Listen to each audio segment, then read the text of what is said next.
होर्डिंगों के बारे में मैं कहना चाहूँगा, जब जो होर्डिंग लगाई गई थी उस वक्त मैं भोपाल में था। इस होर्डिंग का मुझे कोई जानकारी नहीं है। तो मुझे क्या है उसमें संदेह गया, क्योंकि अनुराग ठाकुर जी की जो लिखे हैं, अनुराग ठाकुर जी वर्तमान में मंत्री हैं नहीं, पूर्व मंत्री जी हैं। राजनीति में आने वाले हर इंसान की ख्वाहिश हो कि वो मंत्री बन जावे, विधायक बन जावे, लेकिन जब ऐसा ना हो पाए तो कई लोगन के सपने टूट जात। लेकिन कई जात है ना कि लोग अपने सपने पूरे करवे के लाने कछु भी हद से गुजर जात। ऐसा ही नज़ारा देखने को मिले मध्य प्रदेश में, जो शायद अब तक को सबसे अजीबो गरीब मामला है, जिते लुत्वा दिखावे के लाने एक युवा नेता बन गए फर्जी दर्जा प्राप्त कैबिनेट मंत्री, और बाकायदा फर्जी दर्जा प्राप्त कैबिनेट मंत्री बनने पे उके लाने शुभकामनाओं के बैनर होर्डिंग भी टंग गए और एक फर्जी पत्र भी वायरल हो गया जी में उखो कैबिनेट मंत्री को दर्जा दो गो। तो सोशल मीडिया पे सामान्य प्रशासन विभाग में पदस्थ IAS के नाम से जो आदेश जारी भाव, ई आदेश में कथित दर्जा प्राप्त मंत्री मनोज श्रीवास के लाने कही गई है कि इनको मध्य प्रदेश राज्य राष्ट्रीय पिछड़ा वर्ग एवं दिव्यांगजन वित्त एवं विकास निगम में कैबिनेट मंत्री को दर्जा दो जाते है। और ई युवक ने सामान्य प्रशासन विभाग द्वारा कैबिनेट मंत्री को दर्जा दे जावे को फर्जी आदेश पत्र भी जारी कर दो।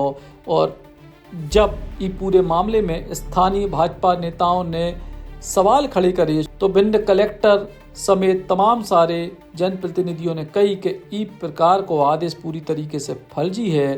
फर्जी कैबिनेट मंत्री को दर्जा प्राप्त करने वाले युवक को कहवो है कि उखो वल्लभ भवन में बैठने वाले एक सचिव लोकेश शर्मा ने कैबिनेट मंत्री को दर्जा दो तो उन नई पोस्ट के द्वारा जो आदेश पत्र भेजे। तो होर्डिंगों के बारे में मैं कहना चाहूँगा, जब जो होर्डिंग लगाई गई थी उस वक्त मैं भोपाल में था, ठीक है नहीं। और होर्डिंग क्या है, जब कोई इंसान अपना बनता है तो अपने प्रिय जो मित्र होते हैं उनके जरिए होर्डिंग जो लगाई गई है, इस होर्डिंग का मुझे कोई जानकारी नहीं है, इसलिए मैं यही बात बोलना चाहूँगा और कुछ नहीं। कलेक्टर साहब के द्वारा आप पर FIR दर्ज करने की बात कही गई, इसके मामले में क्या कहेंगे आप? कलेक्टर साहब ने जो इस चीज़ का निर्णय लिया है वो स्पष्ट रूप से भी गलत है। मैं कलेक्टर साहब महोदय से ही कहना चाहूँगा, जब तक इस चीज़ की पूर्ण रूप से जांच ना की जाए तब तक इसे FIR की आदेश ना जारी किया जाए, क्योंकि व्यक्तिगत मामले को नीचा दिखाने के लिए कलेक्टर साहब दोनों पक्षों की जाँच की जाए और जब तक ऊपर से जानकारी नहीं आ जाती है तब तक इस काम को रोक दिया जाए। आपको कैबिनेट मंत्री का दर्जा प्राप्त होने की सूचना कहाँ से मिली? कैबिनेट मंत्री की जो दर्जा सूचना क्या है, मेरा वल्लभ भवन में आना जाना रहता है। मैं राष्ट्रीय सामाजिक न्याय मानव अधिकार आयोग से अध्यक्ष हूँ मध्य प्रदेश का। तो मेरे लोकेश शर्मा जो सचिव है वहाँ की मध्य प्रदेश वल्लभ भवन में बैठती हैं, तो हमारी उनसे वार्तालाप हुआ। वार्तालाप में उन्होंने बोला कि आपको हम कैबिनेट मंत्री का दर्जा दिलवा देते हैं।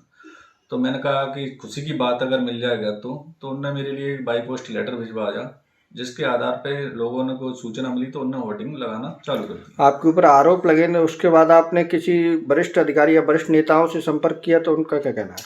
मेरे ऊपर जो आरोप लगे हुए हैं, माननीय मुख्यमंत्री एवं उप मुख्यमंत्री से मैंने इस विषय में चर्चा की है, तो उन्होंने बोला है कि सोमवार के दिन आके हमसे मिलिए, हम इस चीज़ का निर्णय लेके जिला कलेक्टर भिंड और जिला कलेक्टर SP के लिए यहाँ से वल्लभ भवन द्वारा हम लेटर फैक्स कर दिए जाएंगे।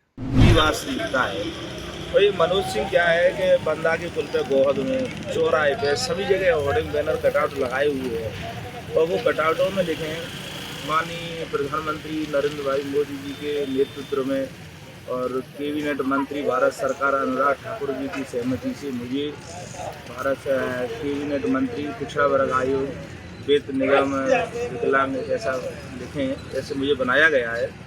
तो मुझे क्या है उसमें संदेह गया, क्योंकि अनुराग ठाकुर जी की जो लिखे हैं, अनुराग ठाकुर जी वर्तमान में मंत्री हैं नहीं, पूर्व मंत्री जी हैं और वो वर्तमान मंत्री लिखे। तो मंत्री लिखे तो मुझे कहीं ना कहीं संदेह गया कि ये ऐसे कैसे लिखे, और ये फर्जी करता रहता है। पहले से ही कई बार इसने फर्जी काम किए।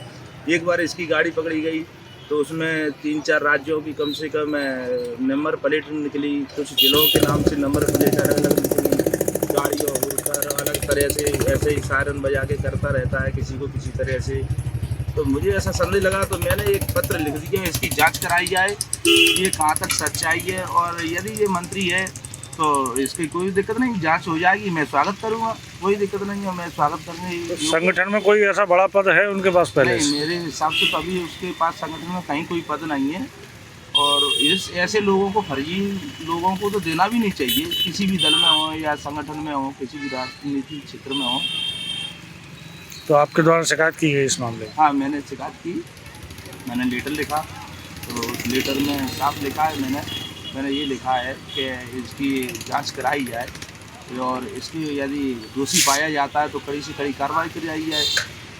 वरिष्ठ नेताओं मंत्रियों द्वारा आपके द्वारा संपर्क किया गया होगा? वरिष्ठ नेताओं से मेरी बात हुई, मेरे जो भी वरिष्ठ नेता हैं भारतीय जनता पार्टी के, सबसे मैंने बात की कि सर ये नियुक्ति हुई है वार्ड में, ये कैबिनेट मंत्री बनाया गया है, तो ये सही है क्या?